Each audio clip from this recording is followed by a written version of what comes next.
মানে আমার মনে হচ্ছে যেন কেন আসলাম, মাথা যা গরম হচ্ছে তা কি বলবো। আমার ওমেন এম্পাওয়ারমেন্ট, বাট এটা খুব অ্যানোয়িং, যেখানে বসে রয়েছে সেখানে পা দিচ্ছে, এইটা খুব বাজে জিনিস ভাই। কলকাতার রাস্তায় পার্কিং নিয়ে না প্রচুর বড় ঝামেলা, তো এদের কাছে বুকিংটা দেখাচ্ছে না ভাই, কতটা সমস্যা জাস্ট ভাবুন। আর এয়ারবিএনবির আগে আমি গোয়াই বিবো ইউজ করতাম, কিন্তু এই এন মোমেন্টে এরকমভাবে ভুগিয়ে দেবে। Hi good morning.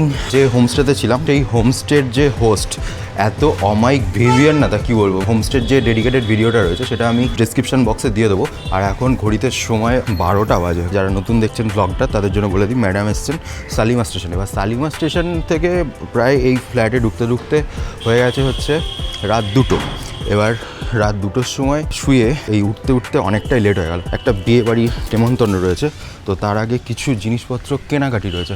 আর আমার গাড়িটা কোথায় রেখেছি আমি একটু বলে দিই। হাসকি দাঁড়িয়ে এইখানেই পার্ক করেছি। ব্রো, এক রাতে গাড়ির কি অবস্থা হয়েছে দেখুন, পুরো রাস্তার উপর গাড়ি রাখলে এই অবস্থায় হয়। আর রাস্তার এই পাশে একটা ব্রেকফাস্টের জায়গা পেয়েছি, তো আমি ভাবলাম যে লেট যখন হয়ে গেছে ব্রেকফাস্টটা করেই নিই। ক্যাসা হ্যাঁ, নাইস না? এই পোস্টটার একটা নাম রয়েছে, সেটা ম্যাডাম বলবে। আর আমি নিয়েছি হচ্ছে এটাকে কি বলে, অমলেট না অমলেট। ওকে। তো মোদ্দা কথা এটা হচ্ছে, আমরা 5 স্টারেও খাই আর এরকম রোড সাইডেও খাই। যারা যারা উল্টো পাল্টা কমেন্ট করে না, তারা হচ্ছে এটাই। So good morning everyone. এবার হচ্ছে বিয়ের উদ্দেশ্যে যাবো ঠিকই, কিন্তু ব্যাপারটা হচ্ছে এখন যাব হচ্ছে সিটি সেন্টার। এই রাস্তায় পাইপলাইনের কাজ হচ্ছে, তার জন্য একটু ট্রাফিক রয়েছে রাস্তায়। আমি কালকের ব্লগে দেখিয়েছি, যখন আমি শালিমার গেছিলাম তখন হচ্ছে ওয়ার্কিং কন্ডিশনে ছিল এই কাজগুলো। এখন বন্ধ রয়েছে, বাট এর জন্য ট্রাফিক জ্যামও হচ্ছে। ঠিক আছে, চলো উন্নতির জন্য এটুকু করাই যেতে পারে। একটা পাম্পে তেল নিতে দাঁড়িয়েছি, তো এখানকার সব ওয়ার্কার্সরা দেখছি লেডি ওয়ার্কার্স। এইটাকে বলে হচ্ছে women empowerment. Cheers to life girls.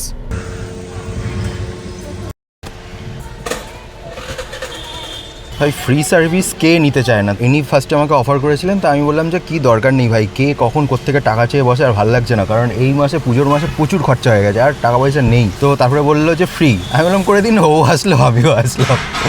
Bro thanks. এটা হচ্ছে কবি সুকান্ত মেট্রো স্টেশন, ওপরে যেটা দেখছেন। আর এইখান দিয়ে আমি সোজা যাচ্ছি এয়ারপোর্টের দিকে। রাস্তাঘাট সত্যি খুব খারাপ। কলকাতার রাস্তাঘাট মানে জোড়া তাপকি মারা, মানে জার্নি এনজয়েবল না। যে রাস্তাঘাটের অবস্থা দেখতেই পাচ্ছেন, আমি একটু জুম করে দিই 1x-এ দেখুন। মানে কোনো স্মুথ রাস্তা না। কালকে 12 কিলোমিটার যেতে গিয়ে মানে আমার মনে হচ্ছে যেন কেন আসলাম। কোথাও একটু রাস্তা ভালো পেলাম না, সারাক্ষণ গাড়ি এরকম এরকম এরকম এরকম করেই গেছে। কলকাতার রাস্তায় একটা জিনিস দেখছি, গাড়ি একদম নিট অ্যান্ড ক্লিন না। এই যে টাটার হ্যারিয়ার বা সাফারিটা দাঁড়িয়ে রয়েছে এখানে, ভেতরে লোহাটা বেরিয়ে আছে, পুরো জং ধরে গেছে। এই যে বাইপাস ধাবাটা দেখছেন না, একটা জিনিস আমার ভালো লেগেছিল, ব্রাউনি উইথ আইসক্রিম। হ্যাঁ, এইটা সত্যি খুব খুব সুন্দর লেগেছিল। অন্যান্য জায়গাতেও ট্রাই করেছি, কিন্তু এর মতো টেস্টটা কোথাও ছিল না। একটা জিনিস যেটা বলার হচ্ছে কলকাতার ট্রাফিক নিয়ে, তাও তো মুভ করা যাচ্ছে। তো ম্যাডামের একটা তিক্ত অভিজ্ঞতা রয়েছে হচ্ছে মুম্বাইকার ট্রাফিক নিয়ে। তো বল কি বলছিলি? তো আমার বান্ধবীকে ফোন করেছিলাম যে ওদের বাড়ি থেকে এয়ারপোর্ট কত দূর। ও বলছিল দেখাচ্ছে 8 কিলোমিটার, বাট ও বললো যে আসতে গেলে 3 ঘন্টা লেগে যাবে। আচ্ছা, তো মুম্বাইতে চলাই যায় না। তো আসতে গেলে 8 কিলোমিটার আসতে গেলে 3 ঘন্টা। বাড়ি থেকে বাতকুল্লা সকাল বিকেল যাতায়াত করছি, তখন আমিও এখানকার মানে কৃষ্ণনগরে ওরকম যদি ট্রাফিক হয়ে যায়, মুম্বাইয়ের ট্রাফিক, বলবো বাতকুল্লা বহুত দূর হ্যাঁ সুবা।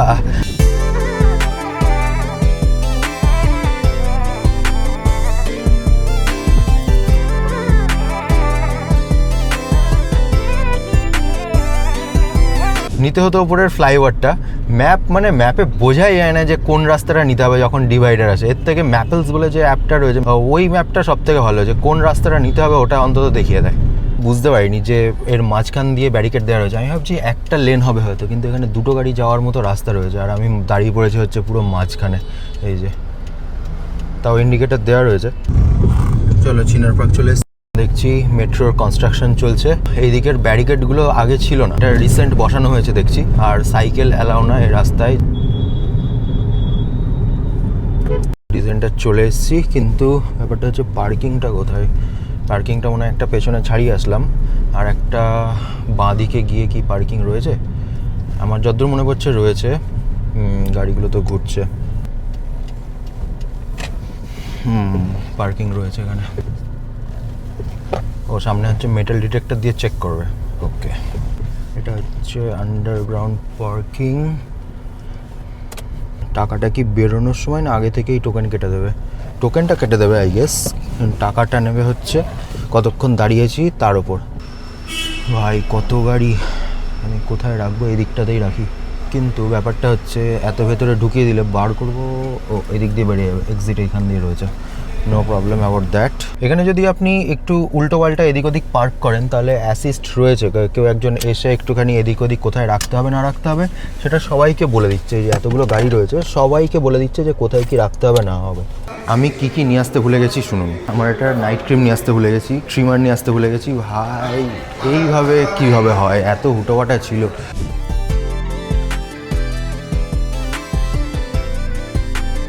একটু ভাবছি বাথরুম যাব, সে 2 কিলোমিটার হাঁটতে হচ্ছে, seriously man. Wow man, Titan শোপিসগুলো তো এক্সে বার্কার এক ব্রো।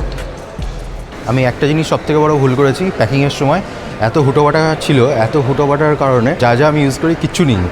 এবার মানে রাতের বেলা ব্যাগ থেকে বার করতে গিয়ে দেখছি কিচ্ছু নেই। এখন দাড়ি ফাড়ি বড় হয়ে গেছে, এইগুলোই কাটবো। দুদিন আগে যে কেন আমার ফেভারিট সেলুন থেকে কেটে আসলাম না, আমি এখন রিগ্রেট করছি। তুই হাসিস কেন বল?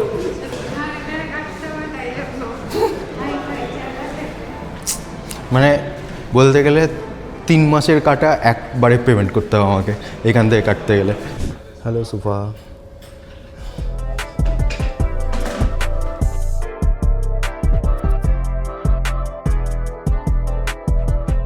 বেশ ভালো লাগছে, সেরা লাগছে।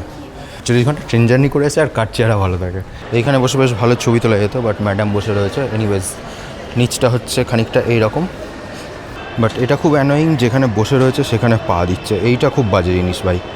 অনেকে দেখি যে টোটোতেও করে এটা। তো ঘড়িতে এখন সময় হচ্ছে 3:30 প্রায় বাজতে যাচ্ছে, অ্যান্ড যাবো হচ্ছে ফুড কোর্টে। কী খাবি? তারপরে গিফট কিনবো। তারপর can you talk louder? So এখানে অর্ডার করার সিস্টেমটা আমি একটুখানি বলে দিই। এখানে যতগুলো দোকান দেখছেন ততগুলো দোকানে গিয়ে আপনার যে খাবারটা পছন্দ সেই খাবারটা আপনারা অর্ডার করতে পারেন।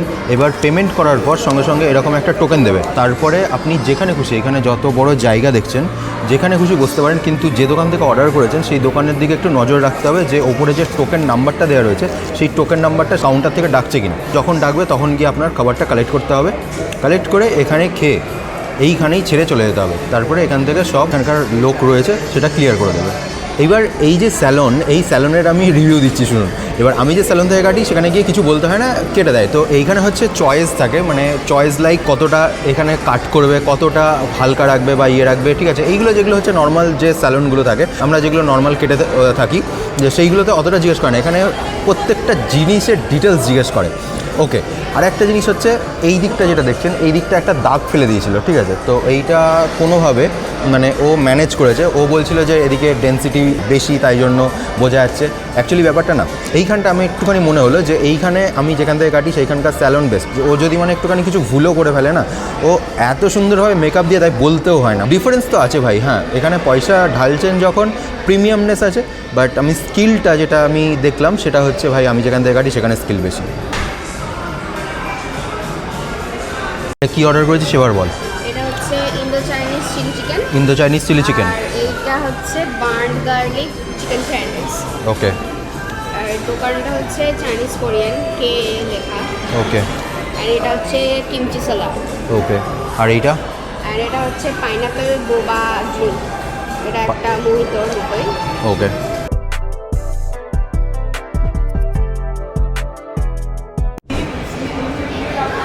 হোয়াট?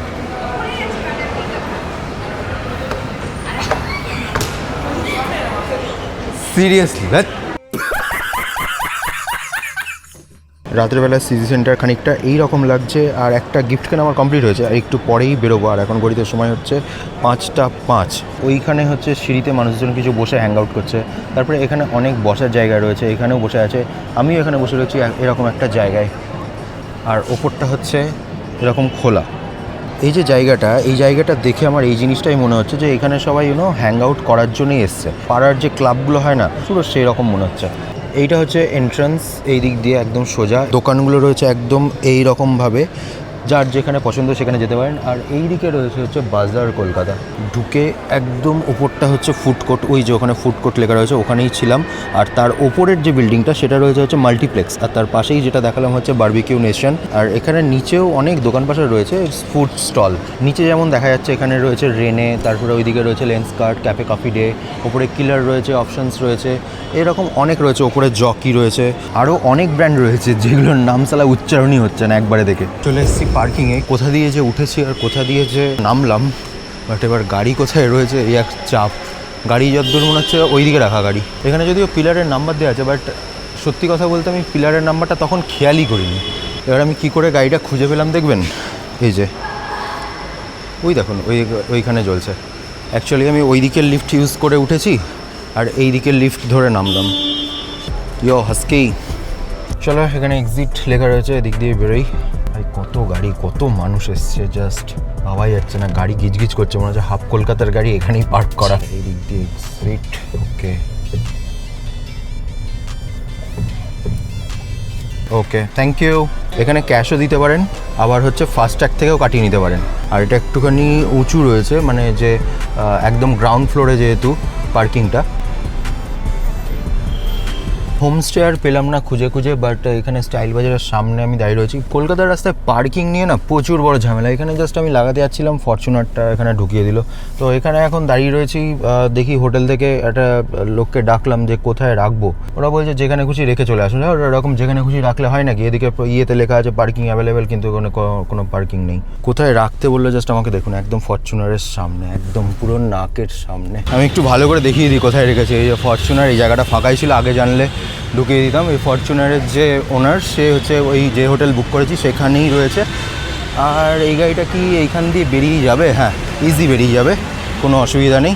সমস্ত কিছু সবই ঠিকঠাক ছিল। এবার প্রবলেমটা কোথায় হয়েছে রুমে ঢুকে আমি বলি। গোয়াই বিবো থেকে বুক করেছি, কিন্তু গোয়াই বিবো থেকে এই হোটেলে মেল এসে আবার মডিফাই হয়ে গেছে। মানে এরা বলছে যে আপনি প্রিপেড তো করেছেন, কিন্তু এদের কাছে বুকিংটা দেখাচ্ছে না। ভাই কতটা সমস্যা, জাস্ট ভাবুন। আর কিছু ঘন্টা পর বিয়েতে বেরোতে হবে, না স্নান, না মানে আমি ভেবেছিলাম একটু স্নান করে ফ্রেশ হয়ে বেরোবো। মানে এখন যদি এই লাফড়া হয় তাহলে কী করে হবে? মানে সিরিয়াসলি, মানে এয়ারবিএনবির আগে আমি গোয়াই বিবো ইউজ করতাম, কিন্তু এই এন্ড মোমেন্টে এরকমভাবে ভুগিয়ে দেবে। মাথা যা গরম হচ্ছে তা কী বলবো, আমার মানে মাথার যন্ত্রণা একে ছিঁড়ে পড়ছে। ভেবেছিলাম একটু ফ্রেশ হয়ে যাবো। অলরেডি ঘড়িতে আমি কটা বাজে আমি একবার দেখিয়ে দিই। ঘড়িতে বাজে এখন 6:45। এখন যেতে লাগবে 1.5 ঘন্টা, আসতে লাগবে 1.5 ঘন্টা। ভাই জাস্ট অন্য একটা হোটেলের জন্য যাচ্ছি, জাস্ট জ্যামটা একবার দেখুন। এটা চিনার পার্কের কাছে। 10 মিনিট হয়ে গেল দাঁড়িয়ে রয়েছি। ম্যাডাম সব হোটেলে ফোন করে করে দেখছে, বাট একটা হোটেলও বললো যে আজকের জন্য খালি নেই, সব বুকড। মানে এত পরিমাণে বিয়ে হচ্ছে ভাই। এই এয়ারপোর্টের রাস্তাটায় ভালো জ্যাম রয়েছে, মানে নেই করে 6-7 মিনিট হয়ে গেল দাঁড়িয়ে রয়েছি, সেই স্টিল এক জায়গাতেই দাঁড়িয়ে রয়েছি। আজকে যেমন বিয়ে রয়েছে সেরকম ভাই ভিড়ও রয়েছে, কোনো হোটেল পাচ্ছি না। শেষে কোথায় যাচ্ছি আমরা? বেলঘরিয়া, যেখানে বিয়ে সেখানেই যাচ্ছি।